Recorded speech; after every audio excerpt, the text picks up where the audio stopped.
Is that possible? Believe me, it is. But it was even more challenging getting the weight off. But I made a commitment to focus on my health. And that was one of those things that occurred for me as well. So I set a plan. I want to lose X number of pounds. I need to change the way I eat. I need to work out this number of times a month.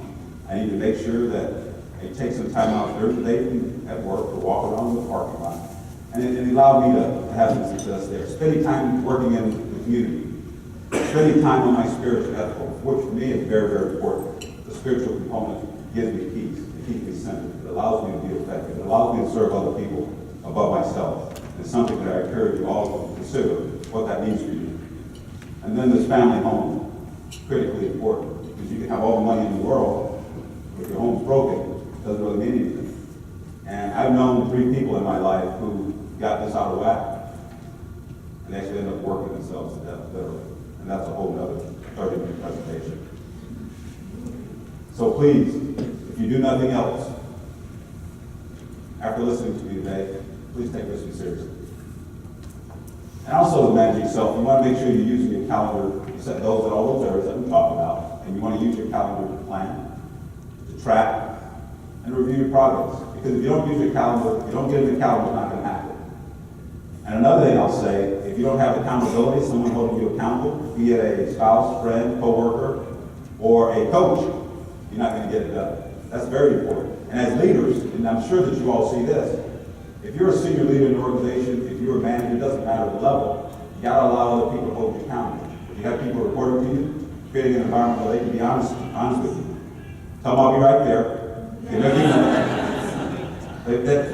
You want them to be honest with you. So creating an environment where people are comfortable being honest with you can help you on this journey to management. And make you a more effective leader as well. And then getting the feedback and the coaching, all the things that you're all very, very familiar with. Managing yourself is critically important in your ability to really be taken seriously when you're engaging leaders. If you've done those things well, and work really hard on yourself when it comes to this one, you're able to really have an impact. Business acumen. I talked a little bit about this earlier. I cannot tell you how many meetings I was in as a learning person where I had to justify why I felt that what I was proposing made sense. And I had to quantify it. And as we all know, doing that when it comes to learning is not easy. It's very, very difficult. I'm going to talk to you a little bit about how we did that. But then making sure I'm connected, not only on understanding the language of business and all those things, but how do we make money? How do we make money? How do we survive as an organization? Making sure that you understand that so you can speak that language as well is critically important. When you can do those two things, it makes it easier to make a connection with people because they realize that, okay, this person understands the fight that I'm fighting every day. When I was in operations, I remember HR, before I ever experienced HR, and HR would come and ask me something, I would think, what? Do they understand what I'm going through? They can't. But then I got in HR, and I understood HR better. So having that whole, just a broad understanding of how we make money, how we do business, the other side of the fence allows you to be more effective as a leader when it comes to working with your partners and connecting with them. So relationships. When I joined Macy's back in 2006, knowing nothing about the organization, I'd never worked in retail, had never worked in a call center environment, it took developing relationships to really make anything happen.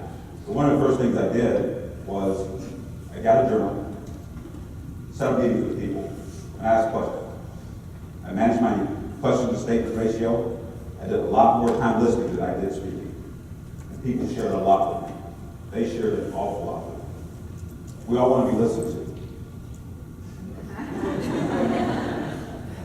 But we need lights on to do that, right? We need to see each other. But we all want to be listened to. We all want to be heard. Spending time listening to people allowed me to develop relationships. People realized that I cared. I didn't come in with all the answers, so they were willing to help me. That allowed me to develop centers of influence within the organization.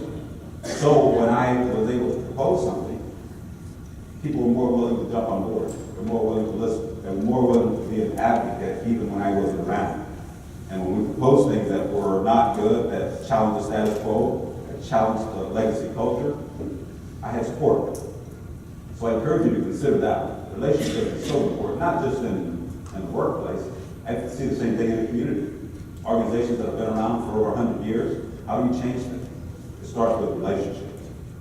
And that's true with people who report to us as well, people we work with or people we report to. The power of relationships allows you to get so much more done than you can get done if you walked in with a fully pulpit whip trying to force people to work with. Consultative approach, identifying the pain points. How do you find out what the pain points are? Can someone tell me that? How do you identify pain points? I heard someone say ask. You ask. You ask questions. You can identify pain points, you ask me questions. When I was a salesperson with Michelin for 10 years, selling the most expensive product in the market compared to our competitors, the only way I was able to generate sales was getting a good feel for what the pain points were for the customer. So I would ask a lot of questions, a lot of open-ended questions, and I would probe, and I would probe, and I would probe. And I'd ask open-ended, powerful questions, and I'd get enough information, and then I would make a proposal. And when I made a proposal, it was along the lines of FAB. Does anyone know what FAB stands for?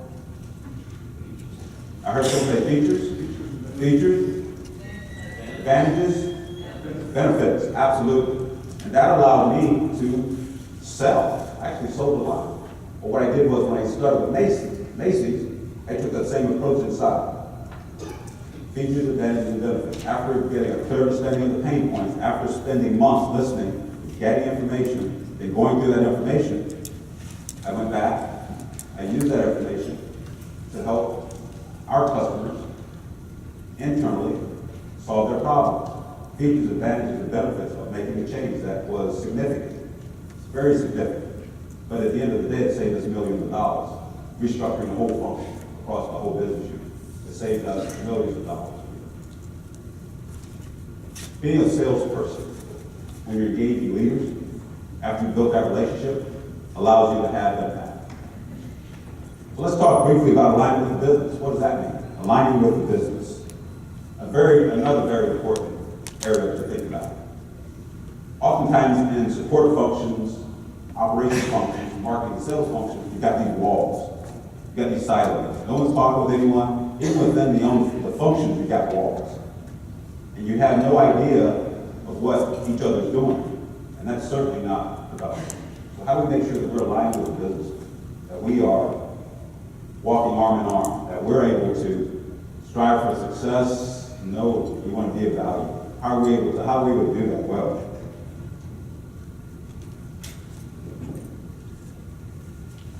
a lot of you have probably seen this before. I've got a plan. My department has a plan within talent, learning, organizational development. And the business has a plan. But if we're not together, if we're not in sync, reality is going to look like that. And really, reality is going to look like that anyway. We want to smooth the trajectory. And we can get that smoother trajectory by making sure that we're aligned. Whose responsibility is it to make sure we're aligned?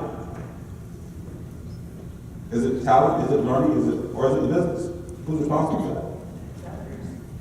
I heard everyone. We all play a role in that. But oftentimes, no one wants to take on that role because I will tell you, doing that in addition to doing my job, I don't have much margin. I don't have much energy left at the end of the day. So how do we do both well? We have to lead. Research says 14% of leaders are effective. That's what research says, are effective.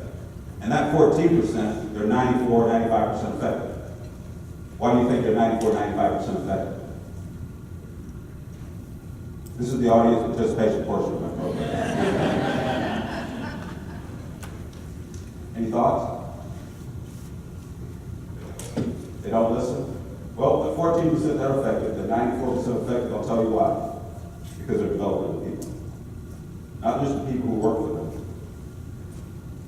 or the people they work for, certainly, one of the boss, but the people that they support, their coworkers, people in the business.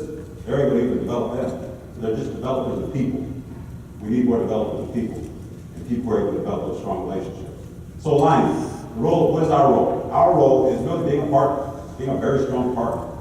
You may have different ideas about this, but this is what I've seen. This is what I've learned over the last 30 years really being in business, but specifically during my time in California. Collect and analyze information. There is so much information out there, and this one can make you busy. How do you make sure you're collecting information, you're collecting the right information? You got to determine what the customers want, what the customers need, what the pain points are. You align all those things. You collect the information, then you're able to review that information in a way that makes sense, if you're doing that in concert with your partner, your customer. And then you plan, then the implementation phase. But so often we are called in at the last minute, you have no time for this, and you're just implementing what someone else wants you to implement. We can have the greatest value if we're involved up front, if we have that seat at the table already. So I encourage you, if you do nothing else, work hard on yourself, get that seat at the table. Because your work will be a lot more fun, you won't work as hard. Then review and measure, something that we're starting to do more of, analytics. Very important when it comes to making sure that we're valuing the analytics piece, whatever that might mean for you. Then sitting down and having feedback meetings at the end of projects, situations, relationships, very, very important. And keeping that loop going, because it is a continuous loop when it comes to learning. Learning is not just about teaching, it's about everyone involved in the process growing, changing, adding more value. Being part of the business planning process, think about what that means to you. Or do you have a seat at the table there? Or are you part of the annual business planning process, or whatever that process is for you? Do you have a seat at that table? That's an important one as well. You don't just want to receive what's discussed, you want to be able to form. You want to be able to observe, you want to be able to give your input. And then measuring success. It is critically important that we align the sponsors, there are no surprises. So that chart that we saw, the bicycle, we want to make sure that we're moving together. So if we line up front, we're better able to execute. And we want to make sure when it comes to the method that we're going to use to track, that we agree on it. KPIs, whatever it might be. Make sure that we agree on it. And make sure that we're tracking it together. So at the end of the day, when we review how this worked out, we can get a share of that credit for the work that's been done. And also so we can make sure our partners are happy, they're satisfied, we're all moving in the right direction. And if we're not, we can redirect it. Leading the function. The greatest mistake you can make in life is continually be afraid to make one. We need to take risks. We need to create a culture of risk taking. There's a book out there by a person named Tim Hartford, I think it is, and it's called Adapt. Failure Way to Success. We can learn a lot from failure. And in leading the function, thinking about your current role, whatever your role might be, how's it structured currently? How was it developed? How was the department developed? How was your role developed? Taking a strategic approach to that is important as well. Regardless of where you are, I encourage you to reevaluate. How are things working today? Is it working well? Not so well? Look at various areas of your organization. What should it look like? What do you need to do to change? What conversations do I need to have? What resources do I need? How do I ask for those resources? At the end of the day, what's my mission?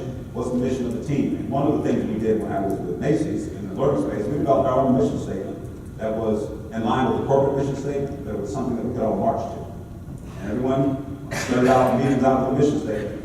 We had vision, and we were all able to move together. And we shared that with the partners. Set goals that are in line with that mission, take action steps, and then measure. In learning, we got to do more measure. And we can measure more. I know a lot of you are, and today you're probably going to get some of that as well. But let's make sure that we measure. Developing a team. We need to also constantly think about succession and developing other leaders who can go out and lead within the talent space, the learning space, or even finance, operations, because all areas of our businesses need talent. One of the things that I said at Michelin and at Macy's, and especially at Macy's, was we are learning people who happen to be in the business people who happen to be in the learning space.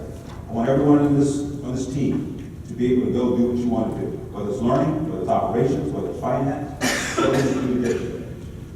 So really being developers of people. And then innovation. Very few cultures are innovative. We all know that. Changing those cultures is not easy. we do that is by changing ourselves. Being willing to take risks, being willing to fail, and learn from that failure. And that's easier said than done, but trust me, it's so important.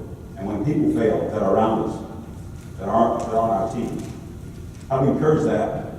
And when they fail, how do we take responsibility for that failure and teach them through that?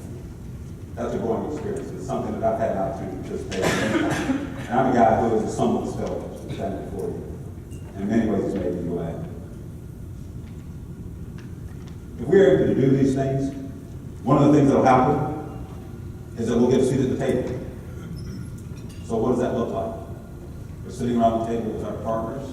We're having fun. We're taking it seriously.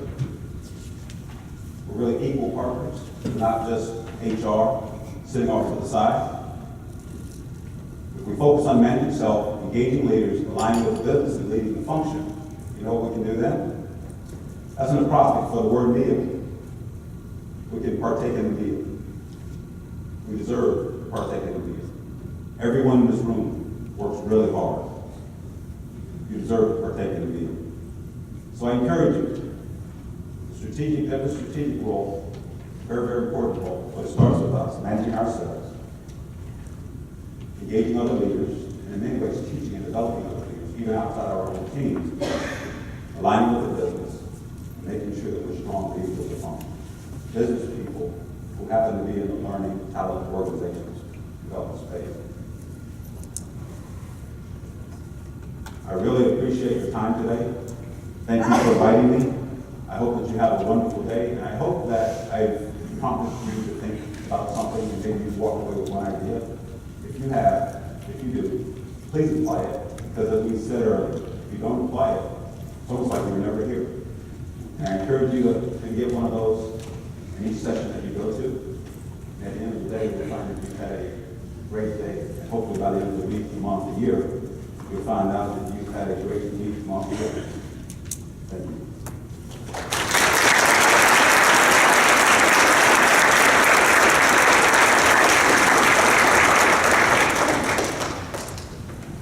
Thank you, Mike. Really appreciate, wait, don't go anywhere. Okay, hold on. We're not quite done yet. All right. All right. Now, really appreciate your insight, especially about making sure that we apply what we learned today, put that into action and getting the seat at the table. So thank you so much. Really appreciate that. On behalf of all of us at GCATD, please accept this gift. And if you would, one more big round of applause.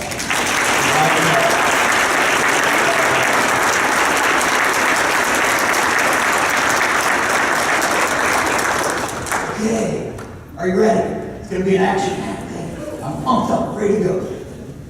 Our breakout session will begin where? I told you earlier, who was listening? Yeah, right back here. Okay, our breakout sessions will begin at 9:20, which gives you plenty of time to visit our sponsors, start working on your sponsor passports, and with that, have a great day.